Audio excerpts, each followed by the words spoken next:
If you are having two spheres of radius r and radius 2r and each having a charge density of sigma, then the charges, say we are calling for this surface q1, which is equal to 4 pi r square into sigma, and for this surface it will be q2 is equal to 4 pi into 2r square into sigma. How it is calculated? Simple, surface area multiplied by the charge density.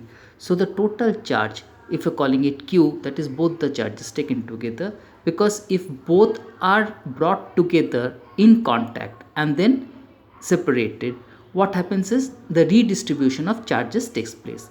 And if there is a redistribution of charge taking place, then the charge will be distributed in the ratio of their capacitance.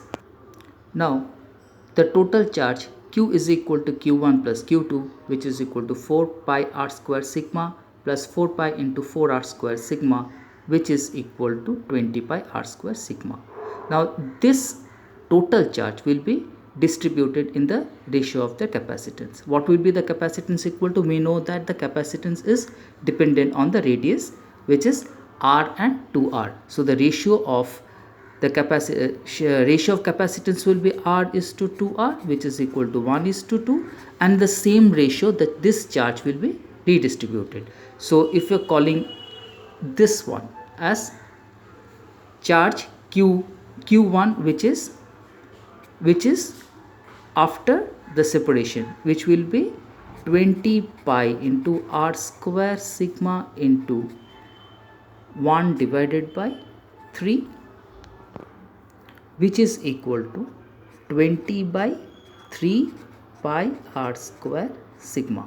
Now come to q2 after redistribution, and let us rename them as q1 dash and q2 dash, which is equal to 20 pi r square sigma into 2 by 3, which is equal to 40 pi r square sigma divided by 3. This is the redistribution of charges.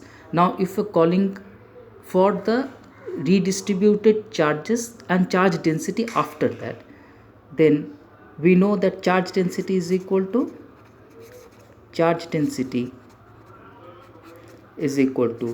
charge divided by surface area.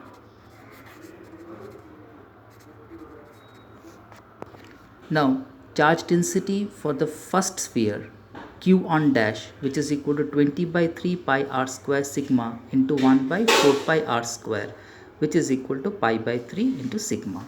And for the second sphere it will be 40 by 3 pi r square into sigma into 1 by 4 pi into 2r square, which is equal to 5 by 6 into sigma.